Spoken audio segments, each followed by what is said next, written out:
ఒక్కసారి నమస్కారం చేస్తే చాలు ఆవిడ జ్ఞాపకం ఉంచుకుంటుంది.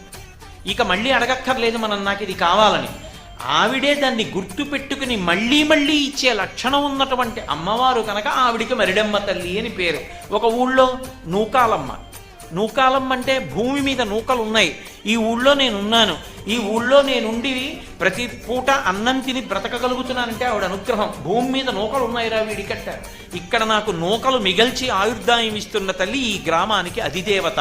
అందుకే ఎప్పుడైనా ఊరు విడిచిపెట్టి వెళ్లే ముందు గ్రామదేవతకి చెప్పి వెళ్ళాలి. మనసులో నమస్కారం చేసుకుని పొలిమేర దాటుతున్నప్పుడు, అమ్మ ఏదో ప్రవచనం చేయడానికి ఫలానా ఊరు ఎడుతున్నాను, తల్లి క్షేమంగా తీసుకురా అని చెప్పాలి. మళ్ళీ పొలిమేరకు వచ్చినప్పుడు చెప్పులిప్పి ఓ నమస్కారం చేయాలి. అమ్మ నీ అనుగ్రహంతో మళ్ళీ ఈ ఊరు వచ్చాను, నాకు నూకలు మిగల్చావు తల్లి, నీకు నమస్కారం. ఏడాదికోసారి అన్ని కుటుంబాలు కలిపి అమ్మవారికి నైవేద్యాలు పెట్టామని చెప్పి అమ్మవారికి నైవేద్యాలు పెడతారు.